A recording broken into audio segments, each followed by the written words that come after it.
Hey, everybody, welcome back to our session called Virtual CX, how to provide a compelling customer experience outside your four walls. I've got four great panelists to talk about this subject. We have Susan Carol Bozer from White Castle, Shaan Katyal from First Orion, Aaron Levzow from Del Taco, and Bala Madali from Verizon. I'd like to ask each of the panelists to just briefly introduce themselves, their organizations, and their role within their organizations. And I'll start off with Susan. Thank you, David. As he said, I'm Susan. I'm the Vice President of Technology at White Castle. White Castle is, I think most of you know us as a QSR brand in the Midwest, East Coast, but we also manufacture and sell our own frozen foods in the grocery store. So we have everything from manufacturing bun, meat, and frozen food plants to go along with our restaurants. Glad to be here. Thank you. Shaan? Thank you, David. My name is Shaan Katyal. I'm the Vice President of Sales Enablement for First Orion. And First Orion is a company that provides branded calling capabilities, spam, spoof, and fraudulent call prevention capabilities to one of the largest telecommunications providers in the United States. Great, welcome. Aaron? Thanks, David. Aaron Levzow here, Vice President of Marketing Technology for Del Taco Restaurants. It's a 600 restaurant and growing chain throughout the US.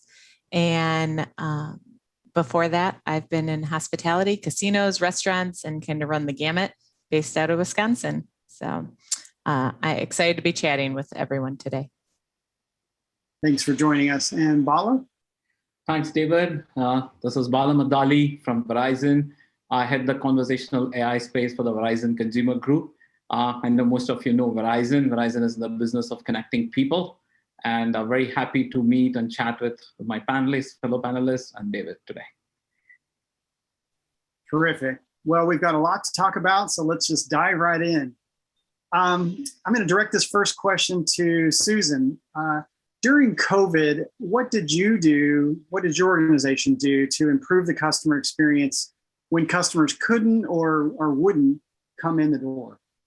You know, we were very lucky. We had already gone in pretty deeply on delivery, which was, and being in QSR, having drive-throughs, right, immediately put us in an advantage. But going deep on delivery, what we did was we turned our sights to making the delivery experience better for the customers. Because delivery really took off and a lot of our peers introduced it for the first time, there was a period of time where drivers turning up, and when they're showing up and what was happening, the times really got up pretty high. And so working with integration partners and detecting when the drivers were coming to make sure that we didn't have the food ready too early, and just all that kind of work really was how we tried to improve this experience, because they weren't coming to us. We had to make sure it was meeting them and getting there hot. And that was where we focused a lot of our original attention. We're also very lucky that even though we had a lot of projects going on before COVID started, a lot of our partners did a lot to make sure we can continue. So, and I'm sure we'll talk about more of those later, but just that's how we did it. We did, similar to White Castle, did a lot of the same things, double down where you could, which is delivery. For us, not everyone had online ordering, right? That wasn't their bread and butter because we were so heavily drive-through and we're ridiculously fast already. So quickly being able to, from a MarTech standpoint, get everybody launched on online ordering, make sure everybody was integrated into the app, delivery service providers, and really just doubling down in those areas so that no matter where you were, we could get you our food. And like Susan said, making sure that it was made at the right time. So when that delivery driver showed up to grab it, it hadn't been sitting there or wasn't even ready for them. Yeah. So I think at Verizon, we had very interesting times during COVID. It was a ton of learning. It just accelerated bulk of our digital journey by a couple of years in a forward way. And what I would say is what was different is we started introducing capabilities for our customers to do video chat. For example, customers predominantly used to walk into the store and they were missing that piece during COVID. And we introduced video chat into our digital properties. So customers can set up appointment or use a video chat to interact with us to know about the latest and the greatest what Verizon has to offer. And the second piece of this puzzle was, even if customers, some of them were willing to walk into the store, We introduced curbside pickup and other elements of it, which we never did in the past. So this really accelerated the journey, the digital journey, which Verizon was already on for the last few years. Yeah, I think that we kind of fall into the category of enabling businesses to improve their customer experience, and with COVID forcing everybody to interact with businesses in a slightly different way, whether it be food pickup or not going to a store, but interacting with in Bala's situation, a telecommunications provider in a slightly different way. To get service anymore, it was a different experience, and it was kind of uncomfortable, led to a lot of questions. So we found that implementing solutions where anytime you can have a chance to be upfront with the reason you're trying to touch base with somebody, who's calling, where to meet up, that went a really long way. We saw quite a bit of engagement from businesses in the food services and delivery pickup arena, specifically around that subject. Aaron, I'll direct this question towards you first. Do you think experiences outside your four walls can be just as good as within? And if so, how would it be better? And then how would it maybe not be as good? Absolutely. I do think it can be. I think similar to what Bala said, tech got accelerated during the pandemic, right? The one, if only the positive thing coming out of it, other than me learning more about my children, was that it accelerated technology, right? What I will tell you is that I can't control always the in-person inside the dining room experience. I can't, but I can control the technological experience. I can control what the voice or the AI or the bot responds to you with and how nice they are, or if they say please and thank you. But I can't control if the person behind the counter does, as much as I'd like to think that we always give 5-star service. So I do think it can be just as good, if not better. I also think it depends on the person or the customer on whether they want to interact with a human being or if they're fine with interacting with a kiosk, right? If they walk up to an outdoor kiosk and someone just walks out and hands them their food, they might be just fine with that. And there are other people that still would like that human touch and that human interaction in one form or another. And so by providing both of those and accelerating the technology to meet both sides, I think we've seen positive things come from both. And we are just now getting to the point of reopening our dining rooms where people can come in and actually come into the dining room. And the drive-through even changed, right? So during the pandemic, we saw that people were coming through the drive-through. They were continuing to come through the drive-through. The difference was they would come through with their family. It was like date night during the pandemic. What else do we have to do? So we'd get the family, put them in the car and be like, let's all go through the drive-through together. So it changed things, but I think there's a need for both that in-person and the technological experience. So I just would love to add to this. So during this pandemic, with the acceleration of digital, I think the interactions became, from a customer's perspective with any brand, more transactional in nature, right? Like get the job done. So as Aaron talked about, right, like the human touch adds that additional value or the add-on by having that interaction, what more you can do for the customer. So I think that was the missing puzzle. I think we learned a lot through the pandemic, but I think still that humanizing the digital is going to be one of the key things for us as we look into the future. What I loved about, sorry, Susan, right. Go ahead. I agree with you. I think it's what it's adding, right? I don't think, we're a 100-year-old this year brand. The people part of it helped create the memories. A lot of the things that people have with White Castle is coming in and partly the brand and the experiences they had inside of a restaurant. So how do we make it so that they can still have those experiences where they haven't come in or they're outside? We've been having people go through the drive-thrus dominantly in our industry, our part of the industry, for a very long time. So how do we make that better? So we've been looking at things. Obviously, you guys have all heard that we're doing voice in the drive-thru, and it's not to stop us from having an interaction with our customer, but the interaction at the menu board can be enhanced. It can be personalized. We can do a lot more with it. The interaction with the person at the window is still a key, right? So it's really augmenting what you already have. I love the idea of AR in the drive-thru as another way to just amuse them. We don't have Del Taco speed, so they need something else to do while they're running through the drive-through. So I think there's a lot of things we can do to help them make those memories when they're going through. What I really loved about what you were saying there, Aaron, is that you're listening to your customer and you're not trying to tell them how to interact with the brand. You're actually kind of meeting them where they want to be. So if they weren't receptive to curbside pickup because they want to take the whole family through the drive-through, resonate with that for sure. Then don't force them to curbside pickup. Give them options. Like that's really smart. Right. Well, I think with a lot of customer experiences, they're usually involved some form of waiting, waiting to be served, to get in touch with the right person, to get your food made, whatever it is, to get your product. And what can we do to make the waiting, a better experience? What can we do during that process? Bala, do you have any comments on that? Absolutely. So that's a great question and an interesting problem to solve.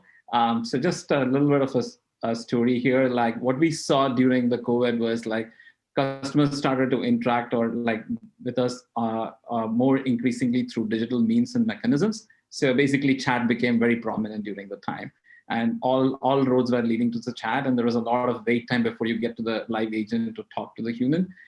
So I think during that wait time, we were contemplating on multiple experiences, like rather than saying that, hey, we are just trying to get you a person, rather than doing that, we were trying to articulate the value of being with Verizon, what the value of getting out of being with Verizon, how much calls you're making, your connections you're doing, and as well as something like we launched Disney Plus free for all our customers, like, are you enjoying Disney Plus? So these are some of the ideas we were contemplating to reflect upon what's the value you're getting by being associated with Verizon. That was a good thing that we were able to do there. And the last piece of this puzzle was more about, we said sometimes if the wait times were so long, we said, hey, leave a message, we will get back to you. So that at least we said that it's not getting lost. We leave a message, we'll get back to you. So those are kind of things, kind of innovative ideas and experiences that we experimented during COVID. And I think they are long lasting, they are here to stay. That's what I can say. Well, I'll tell you, I was one of them that chatted with Verizon a couple different times during the pandemic. So it was a good experience. I agree with you that creating things during the wait is really important, but this is not new news. Like just during the last year, when I worked in Vegas, if people had to stand in line, the first thing we thought was, well, get out there and give them water, right? Keep them entertained, right? And then we got smart and we were like, wait, we don't want to have to pay for the labor to walk down the row and give them water. Let's set up a water or beverage station.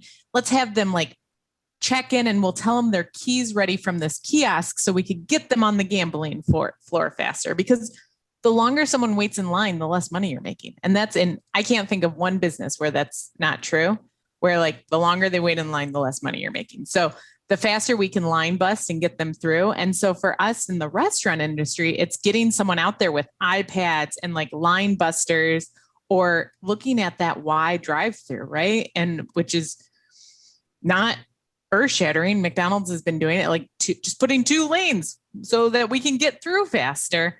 Same amount of windows, just 2 lanes of ordering, and then they queue into 1 lane, right? But all of those things, I think, when you put them in practice, move things along. And we are a society of no patience, right? My kids don't have patience. They can't watch a commercial to save their life. So we constantly are looking at things that speed things up, or at least tell them, like Susan mentioned, why you're waiting, right? Like what is there fun to do? And why is this worth waiting for? This is a fresh ingredient made right now for you, things like that. So we're putting a lot of different pieces in practice, but there isn't like one thing that we've done.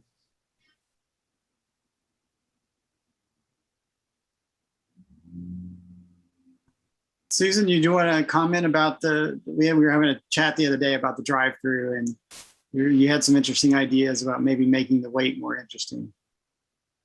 So when we opened our Scottsdale location, which we call Destination Castle, we do spend time thinking out of the box on things that we could do there. And we really did go pretty far down the road of an AR experience outside. Didn't make it to when you start, looking at the cost of a building, it didn't make it past that process. But, we are looking at ways. I mean, we do have a cook to order process that's been around for a really long time.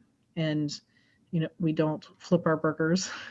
We cook them on a griddle, and it's a very different process. And so we go through different things of trying to show people that, to see if they could see what's happening. So that's not, our drive-throughs have become they're all the same, to be honest with you, except for yes, some of us split the drive-through lanes and some of us don't, but the walls are boring or maybe have pictures. And I'm really looking at what's happening on the other side in different ways using technology. The windows don't really work in our construction the way our buildings are, but doesn't mean that we can't show people things or they can't be part of the experience or have a different experience. What we were going to do is, since we're so old as a company, kind of immerse the person who was in the car into the AR experience, their face into the AR experience. They can see themselves in history of White House as they pull along.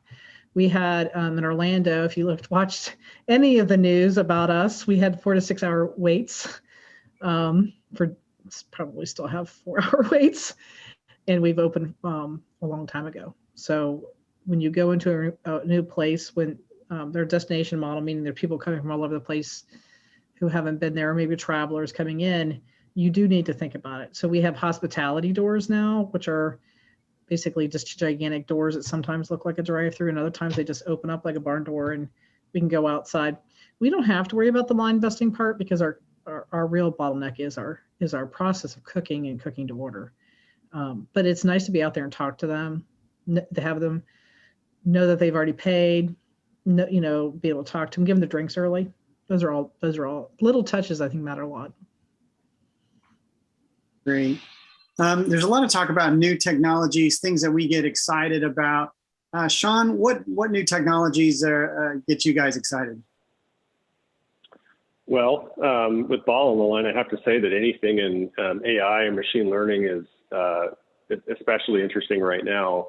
I think one of the more interesting techs that have surfaced more recently is around the conversation and reading the cues, the visual cues, the voice cues of a customer as they're talking to you, where if you're not in video or in front of them, you can't pick up on those things. You can't see how their body language is affecting perhaps their mood and predict, am I offending this person? Should I not bring the subject up? Is this the right time to talk about that?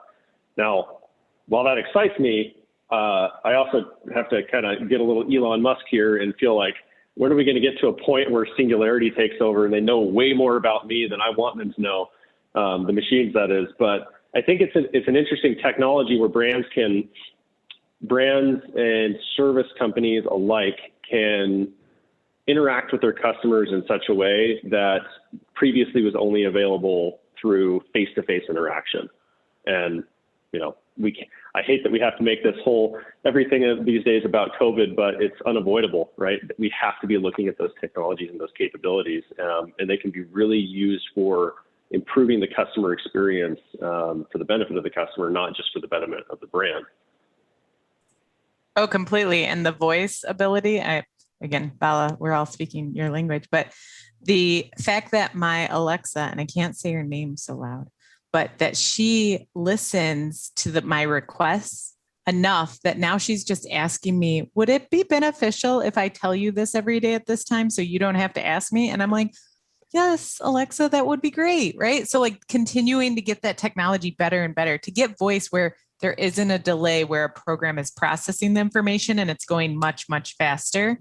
And then to the point, like I had seen from a technology standpoint, there's mirrors that make you look slightly better, kind of like Snapchat filters, right? We look a little better, right? On Zoom, I say to touch up my appearance too. But these mirrors they were putting in hotel rooms and people were like, oh, it's just good lighting. But like by making someone feel like they were just like a little better looking than they were, so they had such a better appreciation and a positive score for that hotel. And it was shocking to me. And so like, people go, well, I think the lighting's just better, but they don't even realize that it's the technology behind the mirror making them look slightly better.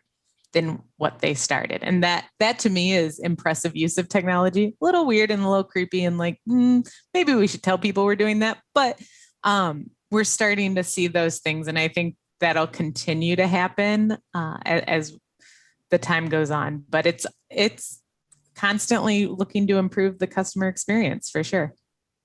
I have the same love of the AI portion of it. I mean, the voice part of it makes me happy. Obviously, we're in the drive-through. What I love is the machine learning on giving good suggestions and the personalization at the menu board that we can do.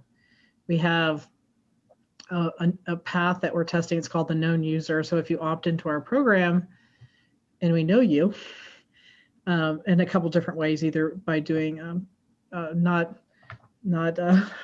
facial recognition, as you mentioned, but drive-through license plate recognition or beacon from your app. We can let you order past orders. We can let you pay with the credit card on file. We can serve you up personalized offers. We can tie it into our loyalty program. So the dream, and I know Aaron being in MarTech, the dream is always being able to personalize things. And it's really hard for an individual team member to do that. But with these technologies, we can do that for them when they first get there, and then our team members can take it over from there. So that excites me a lot. So I would love to add, David, along with all the technology mentioned, something to watch out is for the 5G and the kind of potential experiences that is going to unlock as we see in the future, because we are trying to bring the possibilities of connected cars and that are working at a rapid pace, drone delivery. These are some of the things that are going to fundamentally change the way we live. And I think I'm super excited in the next 2 years, the way we are approaching as an organization to bring 5G possibly across the nation for everybody and to make use of it. And it just potentially unlocks a multitude of experiences we have never seen before. So, right now we are, Aaron talked about the delay. Right? I mean, we have partners. So MasterCard is our partner, SoundHound's our partner. You have to get that data to them and they have to interpret it and tell you what the person's saying. That speed has to get better because as humans, we speak so fast. The acceptability of that, and we can't just say that we're going to get the best bandwidth in that area because, we sometimes don't have that best bandwidth. So anything we could do to build up the infrastructure is going to, you're right, going to foster in a whole bunch of just different innovation because now you can. Yeah, and customers don't compare us, right, against other QSRs. They compare us against other apps or, like you were saying, the 5Gs. That's going to be what people expect as this technology continues to grow. People expect that my app can do the same things that Uber's app can do, right? Even though they don't understand that we don't have the same amount of team or the same unlimited budget maybe that some of these other apps do, or Amazon with the one click. That changed the game for all the retail industry. And it always makes me think that there's this comedian that talks about when Wi-Fi started on airplanes and how they were like, we're testing out this new thing. It's Wi-Fi on airplanes. And then the Wi-Fi went down. It was free. And everybody got upset. And they're like, I can't believe the Wi-Fi's down. And he was like, you didn't even know it existed. We're flying through the air. And there wasn't internet in the sky before. And now there is. And so that's how fast technology is changing. We're getting the technology and then the customer expects it almost immediately afterwards. Yeah, I think one more interesting fact is like being in this space across the board, we are in this cusp of, hey, this is the power of technology, but how to unleash the experiences where everybody can feel and empowered about it. And I think I want to talk about Shaan's point is, while doing this, how do we become more careful and sensitive about the sensitivities of the various aspects of the customer, because sometimes that does get lost. Like we say, one size fits all, just give everybody everything. But I think factoring in the human part of it, the emotional part of this is going to be super, super important as we look the next few years on the space. Yeah, everybody should take a moment to watch The Social Dilemma if they haven't, for that purpose alone. We also have to remember that we have personalized too, and if we don't want it applied to us, why would we expect our customers to want it applied to them? Great comments. Let's talk about chat for a minute. You're either, I imagine implementing in your organization, using it in your organization, or using it personally. And let's just do a little conversation about the importance of that. It seems like COVID has really, again, moved the ball forward so much faster than we ever would have thought. Susan, are you guys using that in your organization? We have our own team member app that we created a number of years ago that we are starting to look at putting chat in. I mean, we are 24/7 in most of our locations, but our benefits people aren't. And our, network teams are available 24/7, but they're not all waiting for a call. And so internal chat, employee-facing chat made the most sense to us because it is a way to use, we're using UiPath, so an intelligent processor bot to be able to have good conversations and give them information and try to help them walk through things. I mean, we're nowhere near what Verizon does in their chats, but we're starting to give information and get stuff for them. And they're used to, I mean, we have a high adoption of our team member app. We're in the 90 percentile of people that carry it because we just have so many services in there. So the more that we can put in there, the better it is for them. We have partners that we've looked at to do it on the customer side. I mean, I think our industry is a little slow on the uptick on that, but I see us going there really soon, even though we do use partners for that. I can throw in just a comment on this. We don't use chat at First Orion, but in a previous role, I was working in the omni-channel division for Adidas Global, or Adidas for the American friends here. So we implemented chatbots for returns and cancellations, and almost immediately increased our NPS for customer satisfaction in the customer service arena. And you think about like how simple that is, just enabling somebody to have a more human-like experience after hours when they get off of work and the store's already closed. I mean, it was tremendous. And on the other side of that, though, Aaron, you were mentioning Amazon and how they've kind of like changed the world in terms of customer expectations. You don't even, chat is not even in the realm of thinking when you think about handling a dispute with Amazon, right? So it's kind of polarizing. Is chat a crutch for a customer experience challenge that you're just not quite sure, not anyone on this call, but in general, not sure how to solve? Or is it really additive to the experience? I think it could go both ways, because purchasing on Amazon, I don't remember the last time or if I've ever seen a chatbot there. Yeah. I don't want to bring up another competitor. I mean, but there are some that are good. I mean, obviously chatbots on Apple can really walk you through a lot, and I'd rather talk to a chatbot than wait for 45 minutes for support. So that's where I think we talk about kiosks too. That's a good example in our industry. If there's a person there ready to take your order, it's just so much easier to go to the person than to learn a new kiosk, right? That's why they resist using kiosks. Unless you're in a grocery store and you take all the lanes away and you only have one person there and it's got a really long line, they're going to resist. And we don't want that to be the experience that they feel like they had to go to these places. We want it to be a choice. And I think, Shaan, you're right that there are two sides to all of these coins, right? Maybe 5 sides, who knows?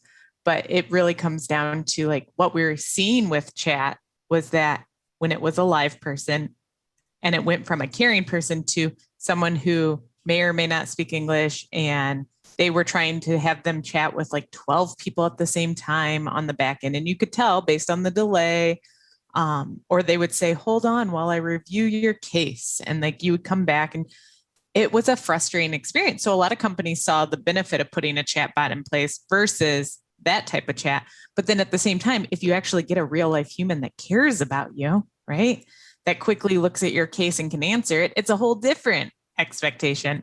And I agree with you that Amazon, when I have had an issue, you just go through the automated system. You're like, refund. Okay, I got a refund. I'm done.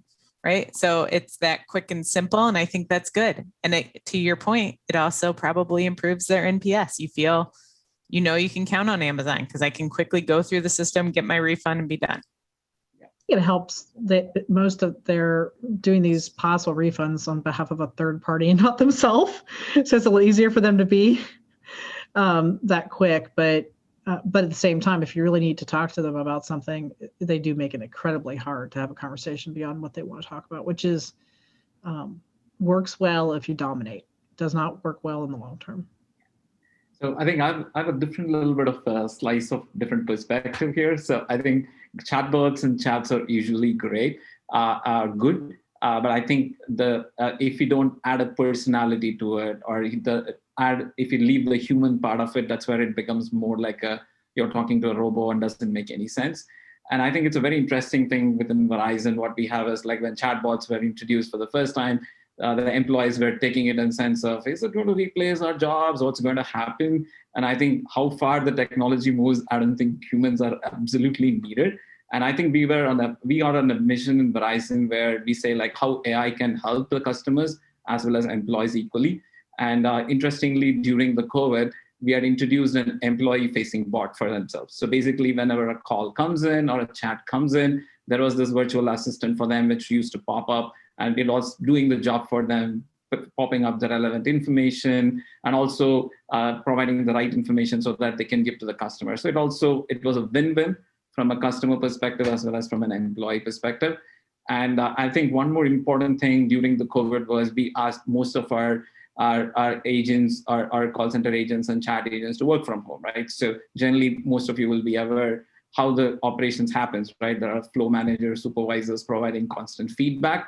Like when you move back home, there's nobody else to look at and provide that feedback. So we had introduced this concept of like an agent which can listen silently about the conversation and also provide the necessary nudges. If a person was talking too fast or like they're talking over one another, providing the friendly nudges so that they can understand and correct the change or change the behavior during the interaction.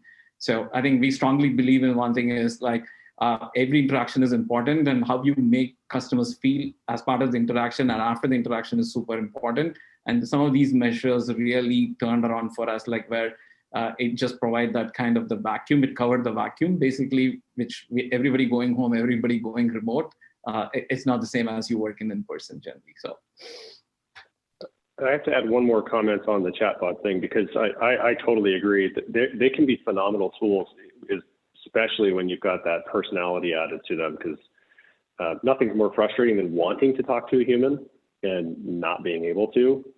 Speaking of, forcing your customers down one customer experience type, that can be terrible. But for anybody who's using chatbots for customer service, for product recommendations, whatever it might be, the queries that the customer is asking that bot are a basically free R&D and a tap right into how they're thinking. We should all be, if we're all using chatbots, we should all be reviewing what's going into there, just like a e-commerce site should be reviewing search results or search queries that result in 0 results. It'll tell you exactly what you should go put up on the site to sell.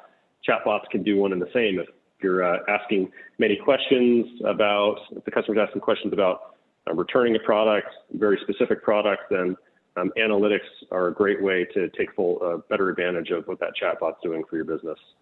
That's why I think it's time for people, and I'm sure everybody, the very large retail has already done this, but to move away from the kind of the first and second generation chatbots to the AI-based chatbots that are trying to learn, because they will structure learn, but they will get to that point where they can actually give you analysis, but also use what they're saying to help improve their own performance. And I think that's where we got to get to, because the longer your, especially voice bots, the longer it's out there working, the better you want it to be, and that would be the goal.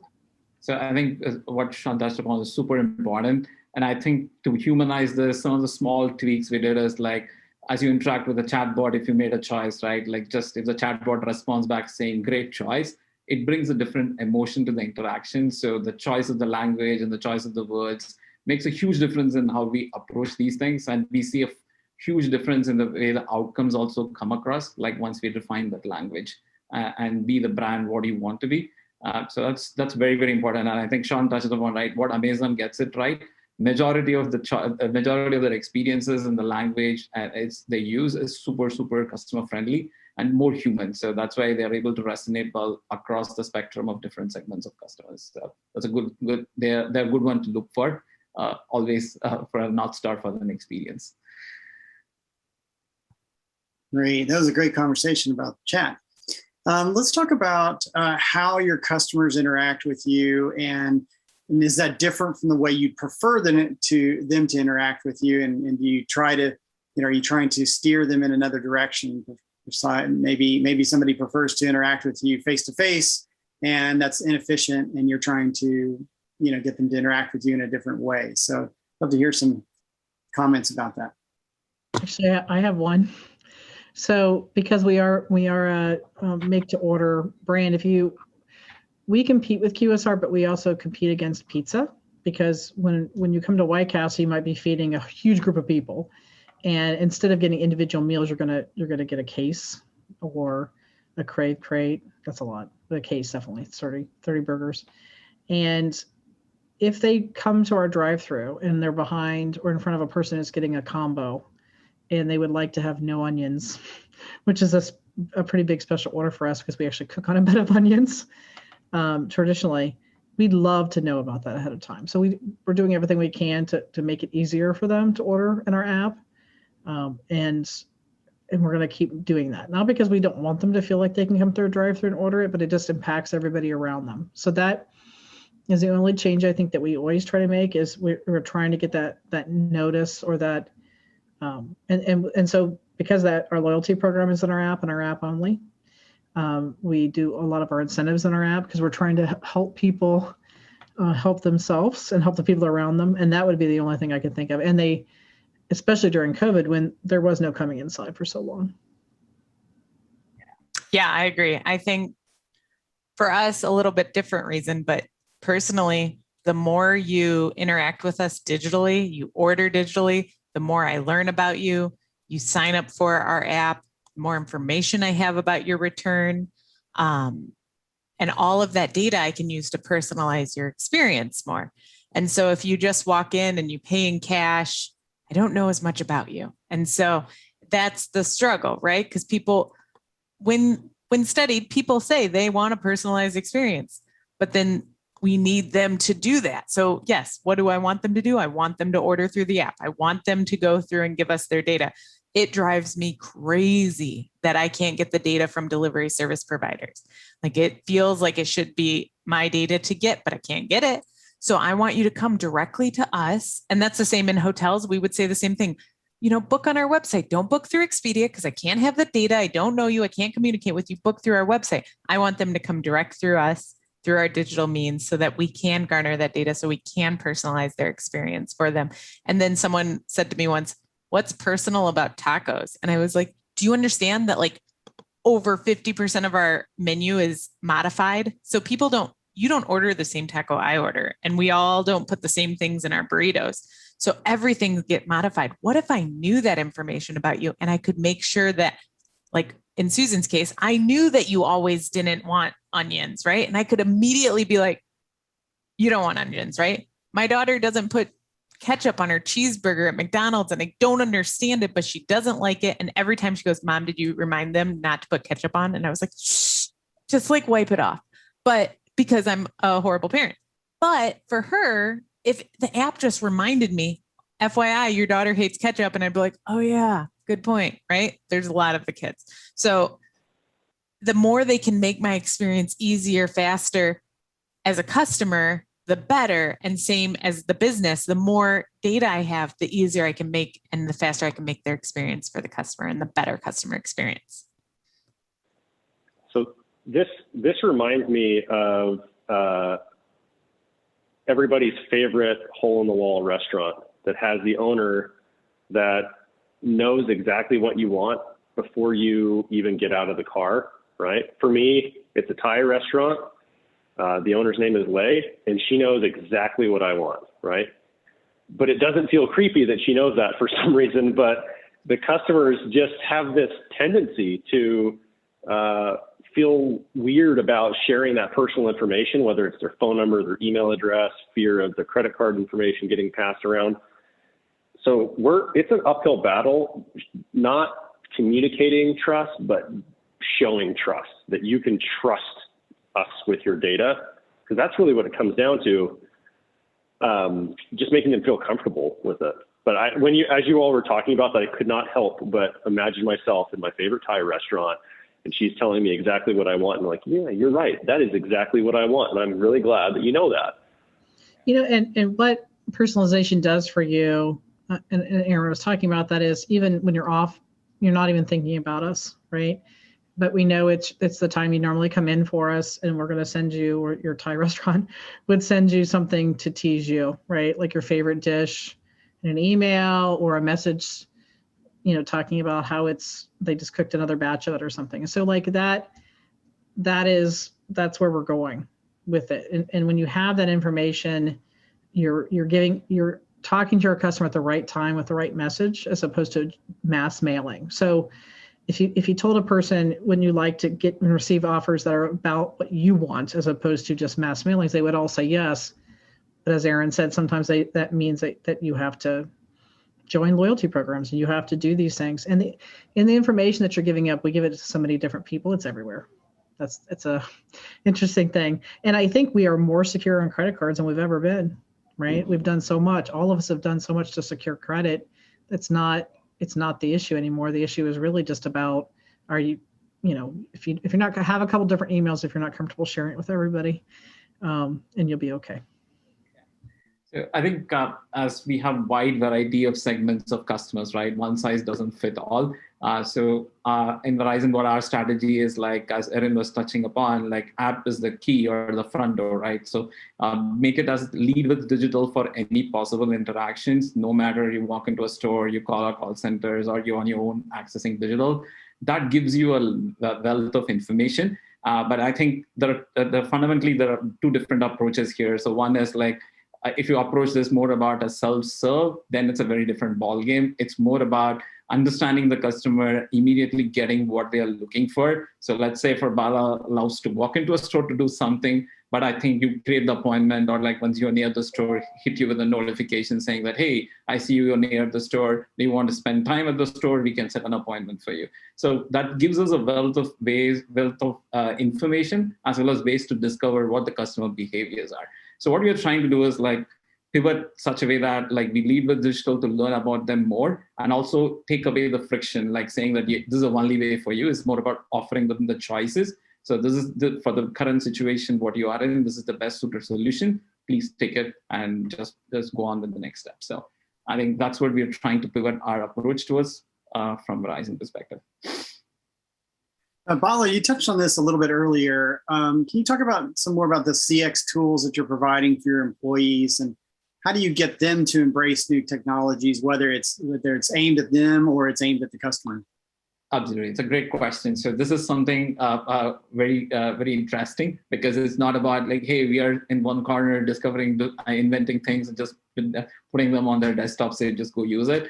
So what we do is like we believe in the principle of co-creation. So what we do is like we create sessions where we try to understand what their needs are, and then we walk through what is the art of possible. Then we blend these things together and also put them, have them the skin in the game, so that like when we roll this out, they become the champions for themselves, because once you identify the champions within themselves, they've self-promoted among the peers and it grows. So what we have seen as a big take rate has been as once you get them as part of the baking process or the making process, we get an increased adoption and also the new ideas and thoughts on what could be done better. So I think that has been our winning mantra, I would say. And I think some of our, as I was sharing earlier about having an assistant for them as they're taking calls or chats to guide them and providing the relevant information, and also providing the element of, hey, how the call is going, how the interaction is going, provide them that friendly nudges, has been super, super instrumental in winning the minds and the hearts. That's what I would say, because for deliver the superior customer experience, you have to win everybody. So I think that's been the game plan from our side.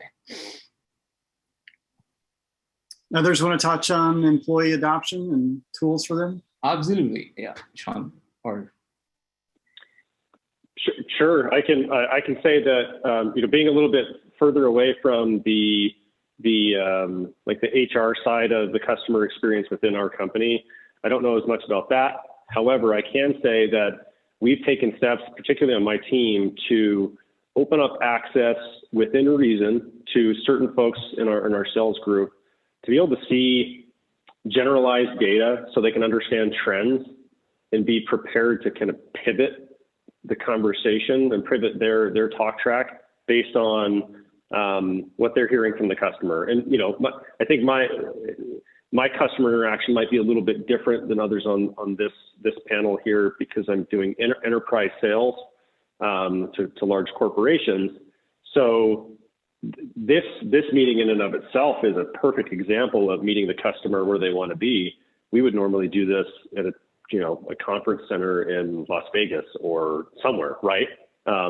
There's one going on right now, so we're actually kind of splitting our team's time. Some of them are down there. I'm at home. I'd rather be here anyway.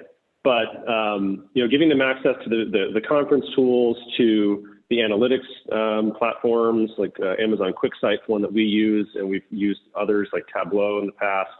But just opening up access for these folks to be able to look at data, change the conversation as needed to better communicate ROI, for example, right? ROI can be measured differently for every single person on this phone call and everybody that's listening into this panel. And we've got to be prepared to speak to those variations and craft the message around it. Just to be clear, I would be okay if we moved this panel into a showroom in Las Vegas. I'd be totally fine with that. I'm looking forward to getting back to like real life. I second that. I'm happy virtual. All right. Well, it's been a great conversation. I want to go around the table here and do some last closing comments or parting comments. So, Susan, do you mind going first? No, I don't mind at all, because I knew the question was coming. For me, I think my closing comment would be, because we started off the whole thing today talking about COVID and what did you learn? And what I learned during COVID is if you pick the right partners, in our particular case, we pick them pretty early in the process of creating something as a way to truly partner with them, as opposed to help them finish a product up. It can make innovation more affordable. You have to put a lot into it. And because you're standing side by side with them when something like COVID hits, and they treat you like a partner. And we had great partnerships with MasterCard. We had great partnerships with our loyalty company, Plexure, and they made the beginning of COVID, which was very scary for anybody in our industry, and anybody in any kind of retail. Truly, we still moved forward, which was great. So get partners, start early. That's my advice. Shaan? Yeah, I think the message that I would send to everybody that's watching this would be, if you haven't mapped out your customer experience, you really need to, or the customer journey, whatever you want to call it. There are so many touch points that you have with your customer that you may not realize that you're not fully optimizing for their benefit and for your benefit. Just like marketing pays attention to impressions, everything that the business does, whether it's Aaron, Susan, Baller, myself talking to a customer on the phone, or they see the logo on my shirt, that's a touch point. That's an impression.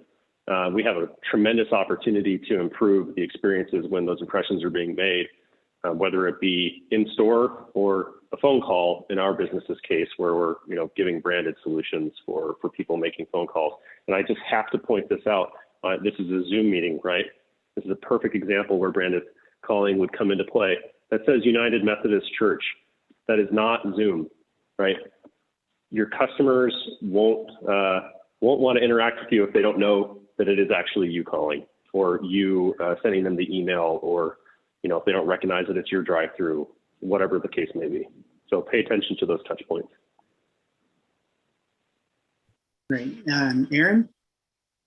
Absolutely. So my parting words are this. There are likely lots of different types of people listening to this. There are lots of different types of people who are big brands, small budgets, big budgets. And I've been listening to a lot of these things where I'll go, oh, I can't do that. That's going to take a lot of money. And like Susan has a really great point, which is partner early, innovate, make them a partner. But I also say, like, you don't have to have a massive budget. Start small.